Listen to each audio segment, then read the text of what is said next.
right, you hear the term artificial intelligence thrown around all the time, right? But have you ever stopped to think about what's actually happening under the hood? Well, today we're going to pop that hood and take a look at the real engine driving almost all of modern AI, and that's machine learning. Seriously, this stuff is everywhere. It's powering those incredible large language models that can write an essay or create a stunning image. It's behind the scenes forecasting the weather. Machine learning, or ML, as we'll call it, it's pretty much the invisible backbone of all the cool and sometimes kind of spooky AI that we use every single day. So that's the million-dollar question, isn't it? How can a machine learn? It sounds like something straight out of a sci-fi movie, but the actual concept is surprisingly, well, elegant. It's not magic, not at all. It really just boils down to data, finding patterns, and making some really, really clever predictions. And that's the absolute core of what machine learning is. So picture this. Instead of a programmer sitting down and trying to write a million if-then rules for every single possibility, which would be impossible, by the way, we just give the machine a mountain of data and say, here, you figure it out. The real learning happens when it can look at that data, find the hidden patterns, and then make a smart guess about brand new stuff it's never, ever seen before. Okay, so this is a big one. People use AI and ML like they're the same thing all the time, but they're not. Think of it like this. AI is the big, broad idea of a machine being smart or making a decision. Machine learning, on the other hand, is a specific way of achieving AI. It's the difference between just having a smart thing and having a thing that got smart by learning from experience. So all ML is AI, but not all AI is ML. Make sense? A super simple example, your old school thermostat. It's got one job, one role. If the temperature drops below 67, then turn on the heater. That's it. It's a form of AI, sure, because it makes a decision. But there's zero learning going on. It's just following a very specific, hard-coded command. So it's AI, but it's definitely not machine learning. This brings us to the holy grail of machine learning, and it's a concept called generalization. This is absolutely crucial. Look, it's one thing for a model to get a perfect score on the test it studied for, the training data.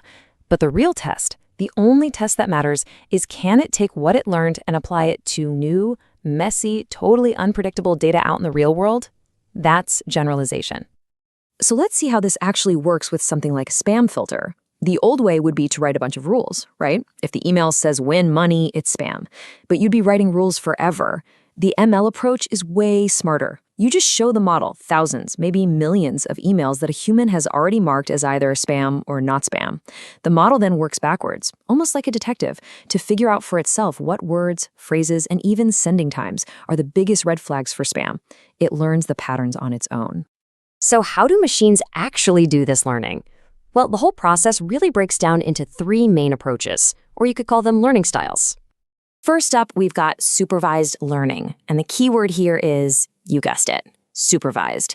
Think of the machine as a student who gets an answer key with their homework. It's given a whole bunch of data that's already been labeled with the right answers. We call this the ground truth. Its entire goal is to figure out the connection between the questions and those correct answers. A classic example of this is predicting house prices. You'd feed the model a huge data set with all sorts of features. Square footage, number of bedrooms, age of the house. And for every single house, you also give it the actual price it sold for. And just as an aside, getting all that clean, perfectly labeled data, that's often the hardest, most expensive part of the whole process. But it's the fuel that lets the model learn the relationship between a house's features and its price tag. All right, next up is unsupervised learning. And as the name suggests, it's pretty much the exact opposite. Now, we take away the answer key. We just dump a whole mess of unlabeled data in front of the model and say, go nuts.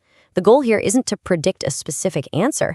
It's to be an explorer, to sift through all that chaos and find hidden groups, patterns, or structures all on its own. Imagine a huge company like Amazon or Netflix. They have millions of customers. There's no way a team of humans could ever go through all that data and find meaningful patterns. But an unsupervised algorithm can. It can dive into all that purchasing data and automatically cluster customers into useful groups. It might find a group of high spenders, a bunch of bargain hunters, or even identify customers who are about to leave, all without anyone ever telling it what those groups should be. Okay, so we've got learning with an answer key and learning without one. But what if there's no data to begin with? What happens when you're in a situation where you have to learn by doing, where the best strategy hasn't even been discovered yet? Well, that leads us right into our third and final type of machine learning, which is all about learning from trial and error. It's called reinforcement learning. So, with reinforcement learning, or RL for short, you have what's called an agent. That's our AI. And this agent gets placed into an environment, kind of like a character in a video game. Instead of studying a big book of data, it learns by acting. It tries something, sees what happens, and gets a little bit of feedback, a reward for doing something good or a penalty for doing something bad, like teaching a dog a trick with treats. And this sets up this incredibly powerful feedback loop.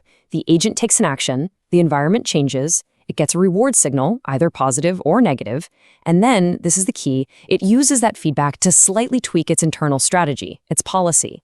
It does this over and over again, maybe millions of times, and through pure trial and error, it slowly but surely figures out how to win.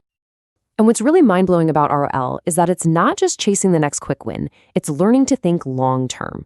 It's not about just getting one treat now, it's about figuring out a sequence of moves that will get it the most treats over the entire game. It's the difference between taking one pawn in chess versus setting up a checkmate in 5 moves. This is exactly how AI has learned to master incredibly complex games, or how a robot learns to walk. Now, we've talked about these 3 big learning styles, but the thing is, all of today's most jaw-dropping breakthroughs, they all have a secret sauce. And that secret sauce is a powerful type of machine learning called deep learning. Deep learning is all about using something called artificial neural networks, which, as the name implies, are kind of inspired by the structure of the human brain. The deep part just means these networks have lots and lots of layers of these virtual neurons. This layered structure gives them an almost unbelievable ability to find super complex, subtle patterns in massive, massive data sets, the kind of patterns that older, simpler models would totally miss. Okay, so that's enough theory for now. Let's get to the fun part. Where does this stuff actually show up in the real world?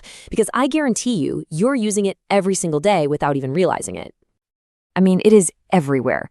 You've got computer vision. That's how a self-driving car can tell the difference between a person and a fire hydrant. Then there's natural language processing, or NLP.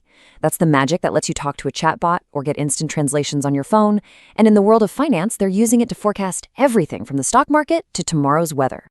And you know, if you've been wondering why AI seems to have gone into hyperdrive in the last few years, especially the chatbots and image generators, a huge piece of the puzzle is the year 2017.